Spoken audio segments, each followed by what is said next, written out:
Chapter 4 quadratic equations exercise 4.3 question number 1। Quadratic equation के roots find करना है completing the square method से। Simple, अगर ये क्वाड्रेटिक इक्वेशन अगर आपको रूट्स फाइंड करने को बोला जाता है तो आप splitting the middle term factorisation method से आप इसके रूट्स फाइंड कर लेंगे। लेकिन अभी हमें इसके रूट्स कैसे फाइंड करना है? कंप्लीटिंग द स्क्वायर मेथड से। तो इसकी दो मेथड्स होती है और इसे कंप्लीटिंग द स्क्वायर मेथड क्यों कहते हैं ये मैं आपको आगे बताऊंगी। तो यहाँ पर फर्स्ट मेथड है, तो जो भी आपको इजी लगे आप उस मेथड से कर सकते हैं। तो फर्स्ट मेथड में यहाँ पर देखिए माइनस का साइन है, तो यहाँ पर हम आपको पता है a माइनस बी का होल स्क्वायर, आपको पता है क्या होता है identity, a square minus 2ab plus b square होता है। तो यहाँ पर ये आइडेंटिटी ली है क्योंकि यहाँ पर माइनस का साइन है। अब यहाँ पर a स्क्वायर, अब यहाँ पर x पर स्क्वायर है पर 2 पर नहीं है, तो इसको हम पूरा a नहीं मान सकते हैं, पूरे a पर स्क्वायर होना चाहिए। तो इसको हम ऐसा लिख सकते हैं √2x का होल स्क्वायर, क्योंकि √2 का स्क्वायर 2 होता है और x स्क्वायर, तो इसका √2x का होल स्क्वायर भी 2x स्क्वायर ही होता है। तो इसको इस तरह से लिख सकते हैं। तो इससे हमें a मिल जाएगा √2x। अब माइनस 2ab, तो 2a अब पता है हमें अभी √2x, ये हमारा a हो गया है। और अब हमें b नहीं पता है, तो हमें b ऐसा चूज करना है कि हमें यहाँ मिडिल टर्म में -7x ही रहे, उसमें कोई चेंज नहीं होना चाहिए सॉल्व करने के बाद। तो एक तो हमें 7 चाहिए, तो 7 हम ले लेंगे, x ऑलरेडी है। अब हमें 2√2 नहीं चाहिए, तो यहाँ पे हम क्या करेंगे 2√2 से डिवाइड कर देंगे। तो क्या होगा 2√2 कैंसिल हो जाएगा, तो हमें -7x फिर से हमें यही टर्म मिल जाएगी। तो इस टर्म को हम इस तरह से लिख सकते हैं। तो हमें यहाँ 2 मिल गया, हमें a पता है अभी, a हमारा √2x और b भी अब पता है हमें 7/2√2, ये हमारा b है, तो 2ab। और तो अब b हमें पता है तो हम b स्क्वायर लिख सकते हैं, b ये हो गया 7/2√2 का होल स्क्वायर। तो इस तरह से हमने लिख दिया इसको a square minus 2ab plus b square. अब यहां पर ये भी टर्म सिमिलर है, -7x, ये भी टर्म सिमिलर है, कैंसिल सॉल्व करेंगे तो वापस यही मिलेगा, पर ये एक एक्स्ट्रा टर्म आ गई और हम कोई भी इक्वेशन में ऐसे ही एक्स्ट्रा टर्म एक ऐड नहीं कर सकते हैं।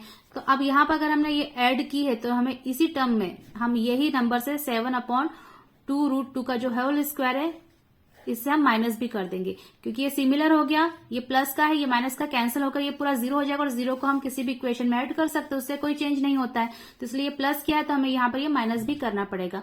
और उसके बाद +3 = 0, ये +3 एज इट इज। अब यहां से लेकर यहां तक ये पूरा ये वाली identity a square minus 2ab plus b square, तो इसको हम इस फॉर्म में लिख सकते हैं। अब a हमें पता है, a क्या है √2x, माइनस b भी हमें पता है 7/2√2 का होल स्क्वायर। तो इस पूरे को हमने लिख दिया a माइनस b का whole square is equal to, अब ये 7 का स्क्वायर होता है 49, यहां पर माइनस का साइन आएगा, और 2√2 का होल स्क्वायर क्या होगा, 2 का स्क्वायर होता है 4 और √2 का स्क्वायर होता है 2, तो 4 × 2 हो जाएगा 8 प्लस 3 = 0। तो ये हो जाएगा √2x माइनस 7/2√2 का whole square is equal to, LCM लेंगे तो एलसीएम आ जाएगा 8, इसके नीचे हम 1 मान सकते हैं, 1 ही होता है। तो 8 को 8 से डिवाइड करेंगे 1 का मल्टीप्लाई 49 में करेंगे तो 49, यहाँ माइनस का साइन है तो यहाँ पर हो जाएगा 49, और फिर 8 को 1 से डिवाइड करेंगे 8 का मल्टीप्लाई 3 में करेंगे तो 24 इज इक्वल टू 0। तो ये हो जाएगा √2x माइनस 7/2√2 का होल स्क्वायर माइनस, ये -49 है और ये +24 है, तो माइनस प्लस माइनस करेंगे तो 49 में से 24 को हम माइनस करेंगे तो क्या आएगा 25, और नेगेटिव आएगा क्योंकि 49 माइनस का बड़ा है, 24 प्लस का छोटा है, -25/8 इज इक्वल टू 0। अब ये हो जाएगा √2x माइनस 7/2√2 का whole square is equal to, ये -25/8 उधर जाके +25/8 हो जाएगा। अब जो ये वाली टर्म है +3 की, उसे पहले स्टेप में ही उधर बाहर ले जाकर इधर शिफ्ट करके राइट साइड में -3 कर सकते थे, और जो ये -7/2 का होल स्क्वायर हमने यहाँ पर माइनस किया, उधर पे हम प्लस कर सकते थे, तो भी इस तरह से भी कर सकते हैं। तो अब यहाँ पर ये स्क्वायर है, स्क्वायर को हटाएंगे तो यहाँ पर रूट लग जाएगा, तो √2x माइनस 7/2√2, ये स्क्वायर हटा देंगे तो यहाँ पर आ जाएगा रूट का साइन 25/8, ये रूट का साइन आ जाएगा प्लस माइनस में।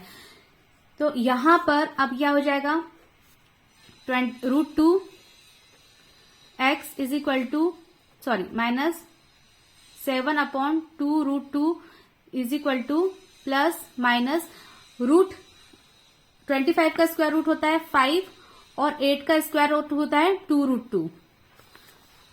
तो यहां पर अब ये हो गया √2x। अब यहां पर क्या होगा कि ये जो -7/2√2 है ये उधर जाके प्लस का हो जाएगा। तो यहां पर हम इस तरह से सॉल्व करेंगे 7/2√2 और ये प्लस माइनस 5/2√2। तो एक बार प्लस के साथ सॉल्व करेंगे और एक बार माइनस के साथ। तो √2x is equal to 7/2√2 plus 5/2√2 और एक बार इस तरह से सॉल्व करेंगे √2x is equal to 7/2√2 minus 5/2√2। एक बार प्लस के साथ करेंगे एक बार माइनस के साथ करेंगे तो x is equal to √2x is equal to 7 + 5 LCM तो आ जाएगा 2√2। 7 + 5 हो जाएगा 12, 2 1 2, 2 6 12 हो जाएगा। तो x इज इक्वल टू 6/√2 और ये √2x के साथ मल्टीप्लाई में है, डिवाइड में चला जाएगा तो 6/√2 इंटू √2 होता है 2, 2 1 2, 2 3 6। तो x की वैल्यू क्या आ गई 3 आ गई। अब इसी तरह से √2x इज इक्वल टू 7 - 5 होता है 2 और एलसीएम तो 2√2 आ जाएगा और इसको ये माइनस कर दे हो जाएगा। तो अब यहां पर √2x ये 2 से 2 कैंसिल हो जाएगा। अब x के साथ √2 मल्टीप्लाई में है, ऊपर से 1 बचेगा तो ये डिवाइड में चला जाएगा √2 और ये मल्टीप्लाई में डिवाइड में चला गया तो √2 इंटू √2 क्या हो जाएगा 2।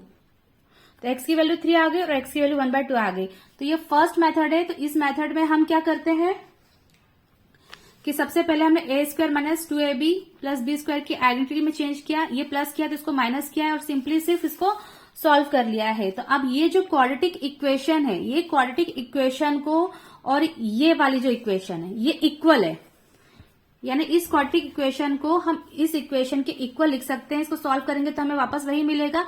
अब यहाँ जो x है ये स्क्वायर के इनसाइड है अंदर है, इसलिए इस मेथड को बोलते हैं कंप्लीटिंग द स्क्वायर मेथड। तो ये फर्स्ट मेथड हो गई है। अब सेकंड मेथड देखते हैं। सेकंड मेथड में क्या करते हैं कि जो फर्स्ट टर्म है इसमें जो x का कोफिशिएंट है उसे हमें 1 करना है। तो 1 करने के लिए क्या करेंगे पूरी इक्वेशन को 2 से डिवाइड कर देंगे। तो जब 2 से डिवाइड करेंगे तो ये 2 तो कैंसिल हो जाएगा तो बचेगा सिर्फ x²। यहां पर हो जाएगा -7/2x और यहां पर हो जाएगा 3/2 इज इक्वल टू 0। अब नेक्स्ट स्टेप में क्या करते हैं, फर्स्ट स्टेप में तो हमने ये जो भी नंबर रहेगा उसे डिवाइड कर देंगे। अगर 1 के अलावा है 1 है तो कोई दिक्कत ही नहीं है, तो सिंपली सॉल्व हो जाएगा। अब यहां पर जो ये वाली टर्म है इसको हम क्या करेंगे 2 से डिवाइड करेंगे। जब 2 से डिवाइड करेंगे तो इसके नीचे 1 होता है तो 7/2, तो ये डिवाइड का साइन मल्टीप्लाई में चेंज हो जाएगा तो 2/1 का इनवर्स हो जाएगा 1/2, तो ये हो जाएगा 7/4। तो इस नंबर को हम सबसे पहले 2 से डिवाइड करेंगे और डिवाइड करने पर जो भी नंबर मिलेगा उसका हम होल स्क्वायर करेंगे। तो यहां पर x² - 7/2x तो हमें क्या मिला उसको हम एक बार ऐड करेंगे, जो भी नंबर डिवाइड करने पर मिला है उसका हम स्क्वायर करेंगे, होल स्क्वायर करेंगे। तो एक बार ऐड करेंगे और एक बार सब्ट्रैक्ट करेंगे। तो मैंने अभी पहले बताया है क्यों सब्ट्रैक्ट करेंगे और प्लस 3/2 इज इक्वल टू 0। अब बस इसमें सिंपली सॉल्व कर लेंगे। तो अब ये जो है यहां से यहां तक इसको हम लिख सकते हैं x - 7/4 का होल स्क्वायर। ये a² - b² की होल स्क्वायर की आइडेंटिटी से a² - 2ab + b² से आपको सॉल्व करेंगे तो आपको फिर से यही मिलेगा। अब यहां पर -7 का स्क्वायर हो जाएगा 49, 2 का स्क्वायर हो जाएगा 4 प्लस 3/2 इज इक्वल टू 0। तो ये हो जाएगा x - 7/4 का होल स्क्वायर। अब यहां पर एलसीएम जो आएगा वो आ जाएगा 4, यहां पे 4 आएगा तो ये हो जाएगा 4 का स्क्वायर 16, क्योंकि यहां पर 7/4 हमने ऐड किया है तो यहां पर माइनस करेंगे 7/4। तो एलसीएम आएगा 16, 16 को 16 से डिवाइड करेंगे 1, 1 का मल्टीप्लाई 49 में करेंगे 49 प्लस 16 को 2 से डिवाइड करेंगे 8, 8 का मल्टीप्लाई 3 में करेंगे 24 इज इक्वल टू 0। अब x - 7/4 का whole square is equal to -49 और +24 होता है माइनस 25, नेगेटिव क्योंकि 49 बड़ा है, अपॉन 16 इज इक्वल टू 0। तो x माइनस 7/4 का whole square is equal to ये माइनस 25/16 तो जाके प्लस का हो जाएगा। अब यहां से हम स्क्वायर हटाएंगे, x माइनस 7/4 का यहां से स्क्वायर हटाएंगे तो इस पे रूट लग जाएगा 25/16 पे प्लस माइनस का, तो ये हो जाएगा x माइनस 7/4, 25 का स्क्वायर रूट होता है 5 और 16 का होता है 4। तो यहां पर अब x minus is equal to 7/4, ये माइनस 7/4 उधर जाके प्लस का हो जाएगा। तो एक बार प्लस 5/4 से सॉल्व करेंगे और एक बार x इज इक्वल टू 7/4, एक बार माइनस 5/4 से सॉल्व करेंगे। तो x इज इक्वल टू हो जाएगा एलसीएम 4, 7 प्लस 5 हो जाएगा 12, 4 3 12, x की वैल्यू आ गई 3। और इसी तरह से x is equal to 4, 7 minus 5 होता है 2, तो यहां पर हो जाएगा 2 1 2, 2 2 4, तो x की वैल्यू आ गई 1/2, तो x की वैल्यू 3 और 1/2। और फर्स्ट मेथड में भी यही आई थी, x की वैल्यू 3 और 1/2। तो ये फर्स्ट मेथड है और ये सेकंड मेथड है। सेकंड मेथड में हमने क्या किया, सबसे पहले ये 2 को हटा दिया, पूरी इक्वेशन में 2 से डिवाइड कर दिया। डिवाइड करने के बाद जो ये टर्म है इसमें हम इसको 2 से डिवाइड करेंगे और डिवाइड करने के बाद जो भी नंबर मिलेगा उसका एक बार स्क्वायर करेंगे, तो एक बार प्लस के साथ करेंगे, एक बार माइनस में करेंगे और सिंपली सिर्फ इसको सॉल्व कर लेंगे। तो ये 2 मेथड में से आपको जो भी इजी लगती है आप उस मेथड से, कंप्लीटिंग द स्क्वायर मेथड से आप सॉल्व कर सकते हैं।